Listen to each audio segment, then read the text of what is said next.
창세기 강해도 올해 시작을 해서 오늘 49장 50장으로 이제 마지막 창세기 강의를 하게 됐습니다. 이 두 장은 야곱이라고 하는 사람과 요셉이라는 사람의 죽음에 대해서 기록해 두고 있는데, 이 요셉이라고 하는 사람, 영어 이름으로는 조셉이지요. 이 요셉은 예수님을 가장 닮은 족장으로 기록되어 있고, 그렇게 신학학자들이 평가를 하고 있습니다.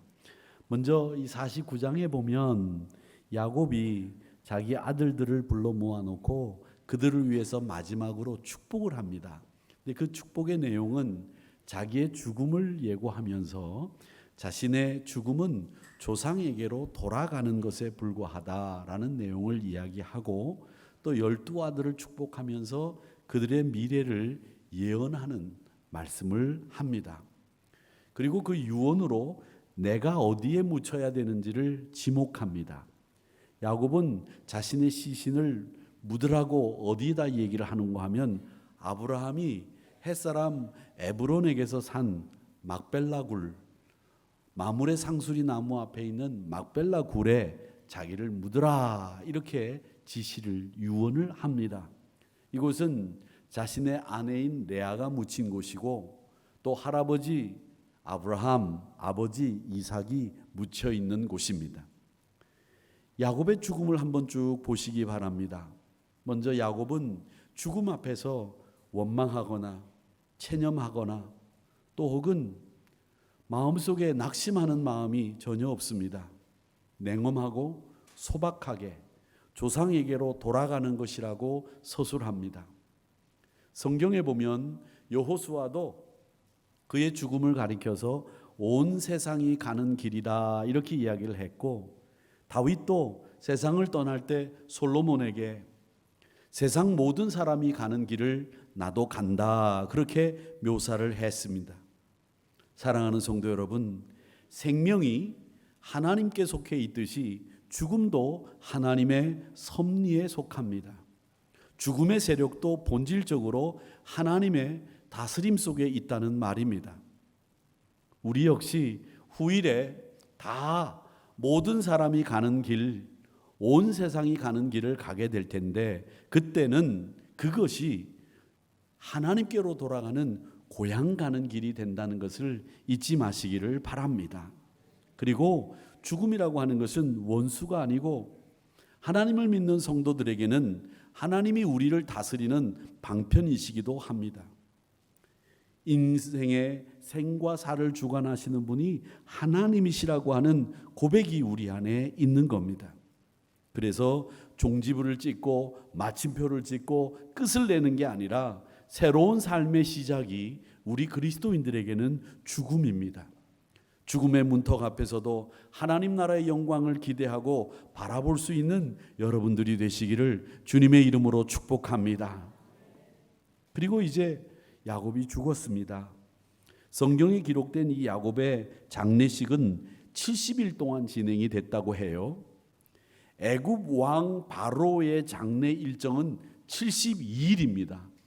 그러면 이 야곱의 장례 일정이 70일이라고 하는 이 말은 무슨 말인가 하면, 애굽 왕 바로에 준하는 장례 절차를 치렀다라는 얘기입니다.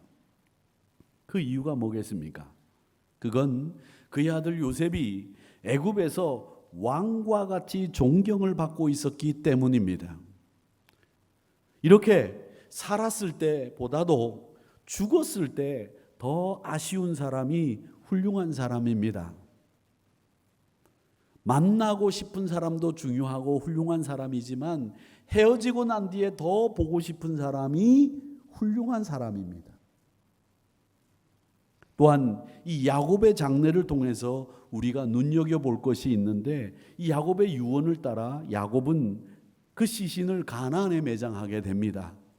50장 13절에 그를 가나안 땅으로 메어다가 마므레 앞 막벨라 밭굴에 장사하였으니 이는 아브라함이 해족속 에브론에게 밭과 함께 사서 매장지를 삼은 곳이더라, 이렇게 되어 있습니다.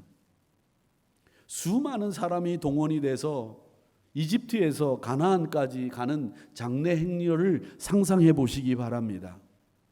보통 장례식이 아니에요. 왜 그렇게 수많은 사람이 동원이 돼서 번거롭지만 가나안까지 갔을까요? 아버지의 유언 때문에, 요셉이 고직했기 때문에 가나안까지 갔습니까? 그게 아닙니다. 그보다 더 중요한 것이 있는데, 야곱, 이 이스라엘의 영원한 고향이 애굽이 아닙니다. 야곱은 타향인 애굽이 아니라 아직도 낯설지만 그래도 약속의 땅인 이 가나안에서 영원한 안식을 취하려고 나를 그곳에 묻으라고 했고, 요셉도 그곳에 아버지를 장사 치르는 것이 맞다고 생각을 한 겁니다. 그래서 야곱의 소원에 이어서 요셉도 거기에 묻히게 되는 겁니다.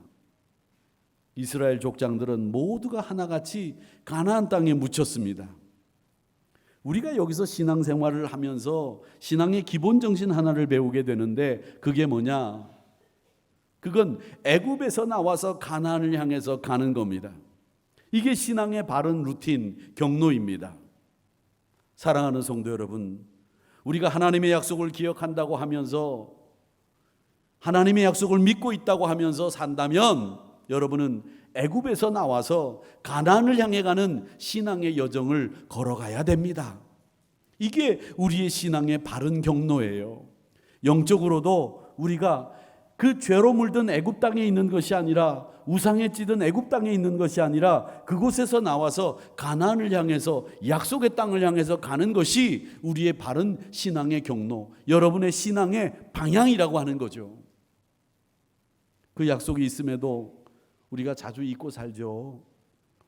그럴 때마다 우리를 책망하지 않으시고 주변 환경과 사람을 통해서 우리가 하나님이 본래 계획하신 가나안으로 이끄시는 하나님을 여러분 얼마나 많이 경험해 보셨습니까?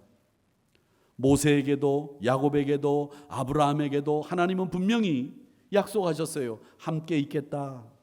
어디를 가든지 너와 동행하겠다. 약속의 땅 가나안으로 너를 꼭 돌아오게 하겠다. 이 약속만큼은 하나님이 변함없이 이 족장들에게 동일하게 주셨는데, 이 약속은 여러분에게 주신 약속이기도 합니다.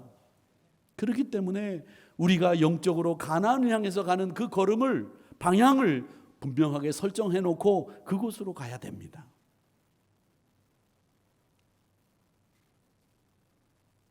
그러니 여러분, 걱정보다 염려보다 하나님을 의지하고 가나안을 향해서 가는 신앙의 여정의 행로를 잘 정하시고 달려가시기를 주님의 이름으로 축원합니다.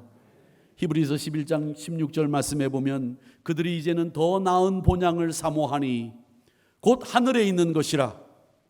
이러므로 하나님이 그들의 하나님이라 일컬음을 받으심을 부끄러워하지 아니하시고 그들을 위하여 한 성을 예비하셨느니라. 하나님의 백성은요, 하나님의 약속을 믿는 사람이고 본향인 하나님 나라 가나안의 삶에 초점을 맞추고 사는 사람들입니다. 야곱의 장례를 통해서 우리는 이 신앙의 여정에 가나안을 향해서 우리의 신앙의 영적인 초점을 맞춰야 된다는 것을 배우게 되는 거죠. 그런 이 배움이 우리 삶 속에서도 꼭 그대로 실현이 돼서 여러분 삶에는 항상 신앙의 여정의 초점은 가나안을 향해 있게 되기를 주의 이름으로 축원합니다. 이 요셉의 이야기를 좀 하자면, 요셉은 요즘 말로 출세했습니다. 성경학자들은 요셉이 한 80년 정도 총리로 있었다고 해요. 명예도 얻고 부귀도 얻었을 겁니다. 많은 사람들에게 유익함도 주었겠고요. 그가 죽음과 동시에 은퇴를 하게 되죠.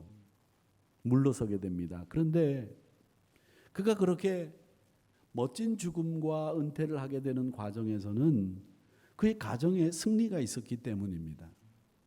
이 가정에서 실패하면 이 요셉의 죽음도 그렇게 아름답지 못했을 거예요. 아무리 아름다운 마무리를 했다고 하더라도 그 아름다운 마무리가 가정으로 순조롭게 돌아가는 마무리가 아니면 그건 성공한 마무리가 아니에요.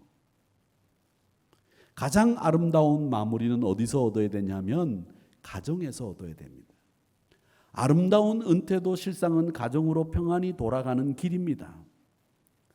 세상에서 아무리 성공했다고 하더라도 가정에서 인정받지 못하면 그게 순조로운 은퇴라고 보기가 어려워요.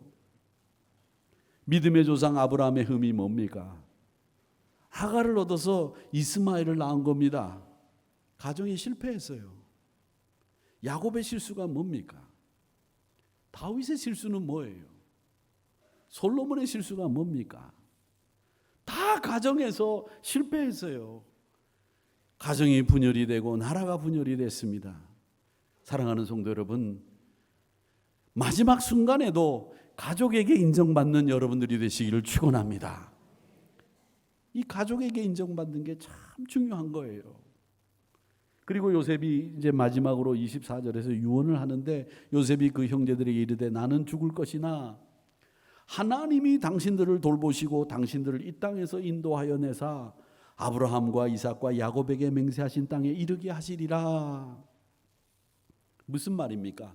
나는 죽습니다. 형님들, 형님, 조카들, 우리 가족들, 내가 죽어도 하나님이 가나안 땅에 이르게 하실 겁니다. 책임져 주십니다. 이 말에는 두 가지 의미가 있습니다. 하나는 인생의 인간의 한계를 인정하고 유한함을 고백하는 말이 첫 번째 이 말씀 속에 들어있는 뜻이에요. 인생의 마침표를 찍은 요셉이 우리에게 주는 교훈이 그겁니다. 우리의 한계를 인정하고 모든 것을 하나님 앞에 맡겨야 된다. 인간의 병 중에 가장 큰 병이 뭔지 아십니까? 자기의 한계를 인정하기 싫어하는 거예요. 자신의 한계를 인정하는 걸 가장 싫어합니다. 영원히 살 거라고 착각하고 자기가 모든 것을 다 해야 된다고 생각하는 거예요. 이게 인간이 갖고 있는 병입니다. 창세기 주제가 뭡니까? 창세기 주제는요, 다른 게 아닙니다. 하나님이 천지를 창조하신 것처럼 하나님이 모든 것을 다 섭리하시고 다스리고 계시다라는 걸 가르치고 있는 게 창세기 주제예요. 아무리 위대한 사람도 인간은 끝이 나지만 하나님의 역사는 계속 이어져 간다는 거예요. 요셉은 인간의 한계를 분명히 아는 사람이었습니다. 하나님께서 우리의 미래를 이어갈 수 있도록 만들어 주신다고 하는 것을 굳게 믿었던 사람이 요셉이었습니다. 사랑하는 성도 여러분, 이렇게 하나님의 약속을 굳게 믿고 하나님이 우리의 역사를 이끌어 가신다, 이어가신다, 이런 믿음을 다른 사람에게도 전파할 수 있는, 그리고 설득할 수 있는 믿음의 용기와 확신을 여러분도 가지시기를 축복합니다. 이 요셉을 보면 말이죠, 참 훌륭한 지도자라는 생각을 하게 돼요. 왜냐? 이 땅에도 지도자가 참 많습니다. 그런데 400년 후에 미래 비전까지 제시하는 요셉 같은 지도자는 흔하지 않습니다. 세상에는 이런 비전이 없어요. 세상의 비전은 보면 다 이익을 많이 창출하고 성공하고 이름이 높아지고 이런 것들이 다 비전으로 만들어져 있어요. 비록 금과 은은 줄 수 없다고 하더라도 하나님의 약속에 기초한 이런 믿음의 비전을 줄 수 있는 사람이 복의 근원이고 지도자여야 되는 거예요. 400년 후에 하나님께서 몇 년 후가 될지 나는 모르지만 어쨌든 앞으로 하나님이 우리를 이끌어 주시기 때문에 가나안 땅으로 너희들 이끌어 주실 거다. 나는 믿는다. 그 비전을 보고 소망을 갖고 우리가 여기서 살아야 되겠다. 이런 비전을 요셉은 제시하면서 유언으로 이야기하는 거예요. 이런 사람 때문에 세상이 바뀌는 거예요. 이런 사람 때문에 세상이 희망을 갖는 거예요. 여러분, 지도자는 지금을 보는 사람이 아니라 미래를 내다보는 사람이에요. 50년, 100년, 200년 그 뒤에 우리 한우리교회가 어떻게 될 건지를 볼 수 있어야 돼요. 그래야 되는 거예요. 그래야 우리의 인생의 마침표를 잘 찍고 하나님, 우리 인생이라고 하는 것이 유한하지만 하나님이 우리의 미래를 책임져 주실 겁니다. 이어가실 줄 믿습니다. 이런 믿음으로 말할 수 있는 지도자들이 우리 한우리교회에 많아지기를 주님의 이름으로 축복합니다. 요셉이 예수님을 가장 많이 닮은 족장이라고 말씀드렸는데 어떤 모습이 예수님을 많이 닮았느냐 하면 예수님이 우리를 초청하셨듯이 예수님이 우리를 이렇게 불러주셨듯이 요셉도 형들을 초청해요. 45장 4절에 보면 요셉의 형들에게 이르되 내게로 가까이 오세요. 형들이 가까이 오니까 뭐라고 얘기하는고 하면 형님 당신들의 아우 요셉입니다. 당신들이 애굽에 판 사람 나 요셉입니다. 요셉과 형들이 처음 만날 때 이야기예요. 판 사람이 아니라 팔려간 사람이 부른 거예요.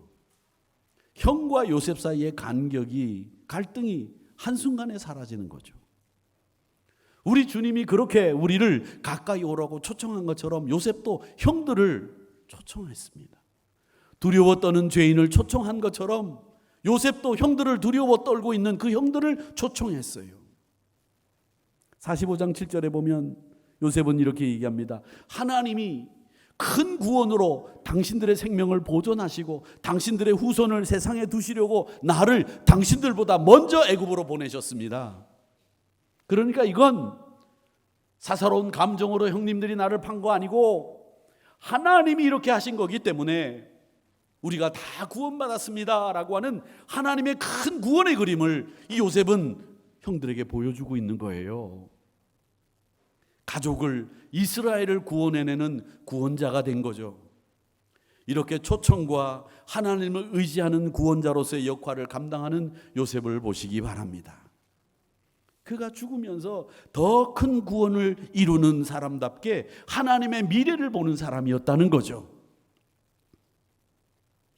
여러분은 지나간 과거를 보는 사람입니까? 아니면 다가올 미래를 바라보는 사람입니까? 한번 물어보세요, 자신에게.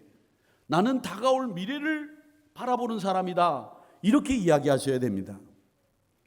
혹시 지나간 과거에 너무 집착하고 있지는 않습니까? 그렇게 지나간 과거에 너무 집착하는 사람들 때문에 요즘에 나온 말이 있어요. 라떼는. 반은 알고 반은 몰라요. 보니까. 또 그 반 모르는 사람 중에 반은 지금 졸다가 무슨 소린가. 제발 라떼는 얘기하지 마세요. 일부 예배 때도 저는 라떼는 얘기했어요. 저도 요즘 서울의 봄이라고 하는 영화가 뭐 1,000만 관객이 돌파했다고 하는데 라떼는 강남역 앞에 뉴욕 제과가 있었는데 뉴욕 제과에서 친구들하고 빵 먹고 빵만 먹었겠어? 빵 먹고 집으로 가려고 버스를 탔는데 한남대교를 못 건너가게 해서 저 일산으로 돌아갔어요. 라떼는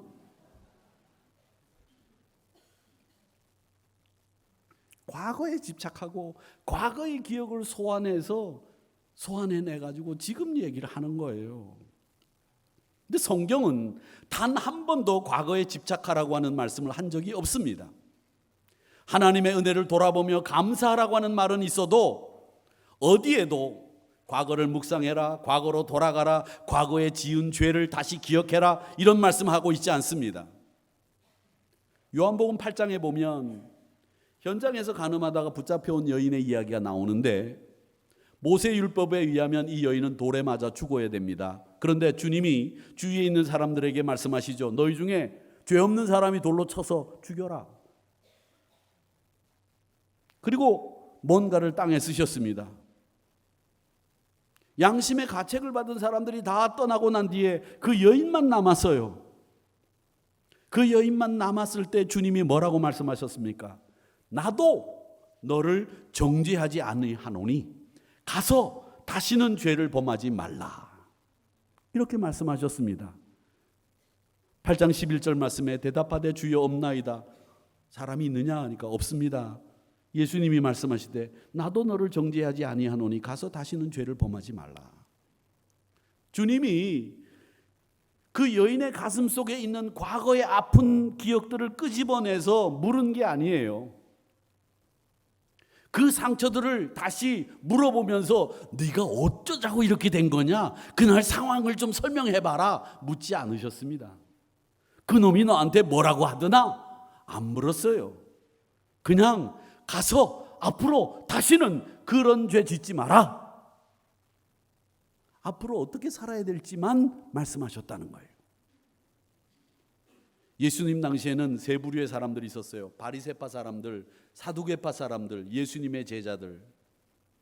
이 바리새파 사람들은 어떤 사람들이냐? 과거지향적인 사람들이에요.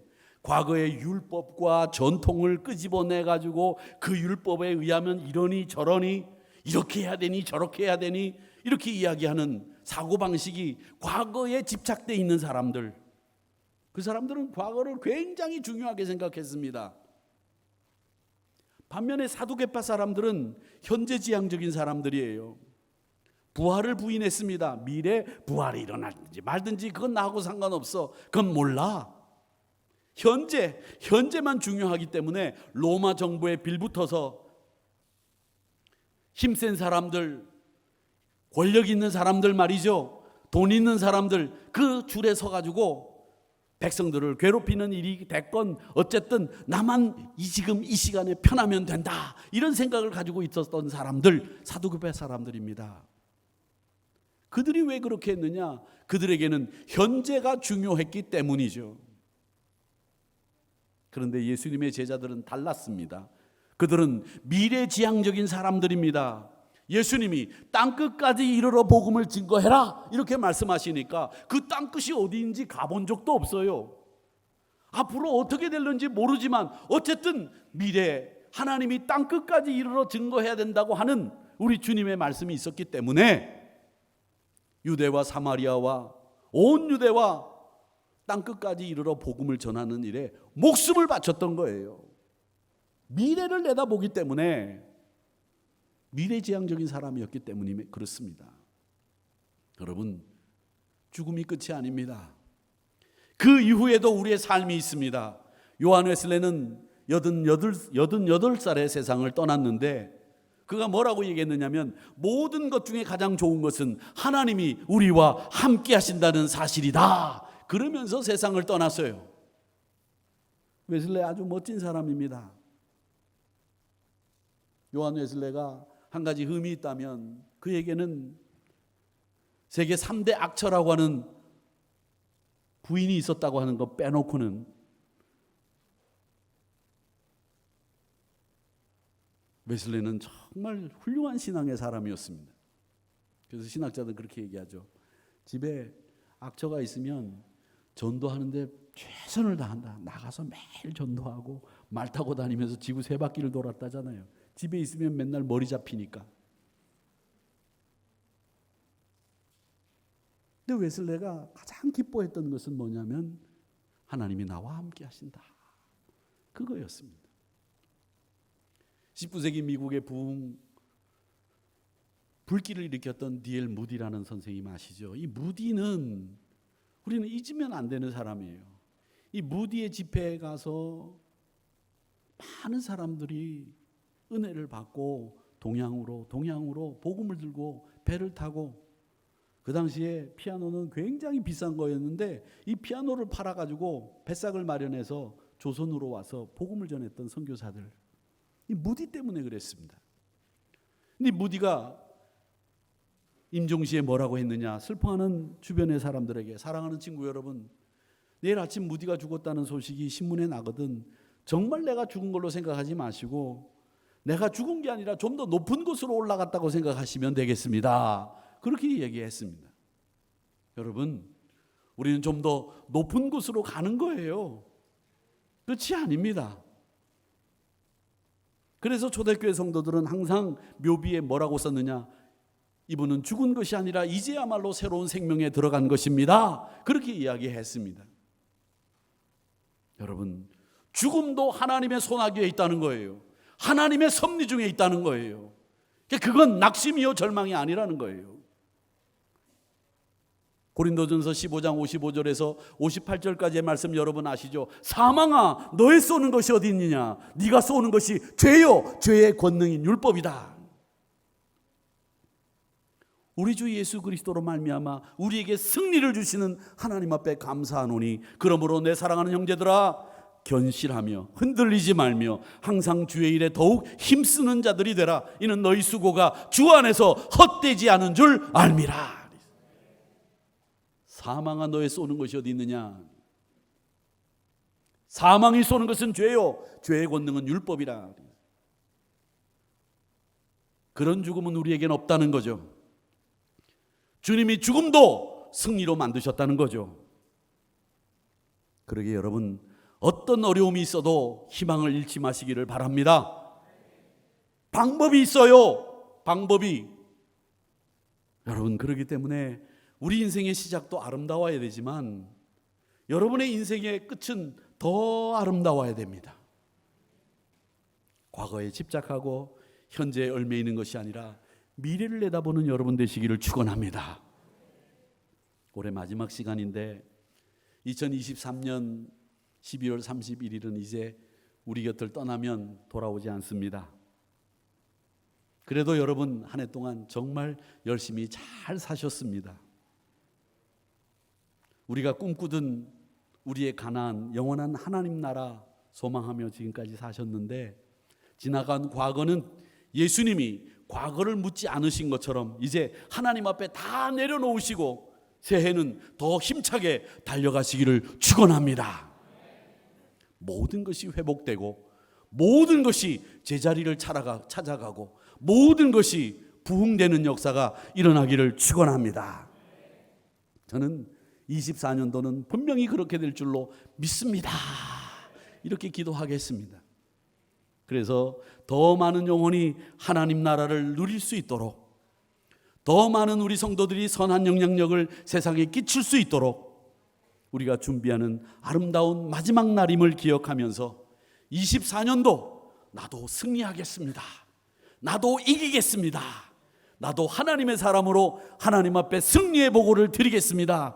이렇게 결단하시면서 23년 마지막 날 12월 31일을 복되고 알차게 보내는, 그리고 수고하신 여러분들 스스로를 잘했다고 쓰다듬어 주면서 보내시는 올 한 해가 되시기를 주님의 이름으로 축복합니다.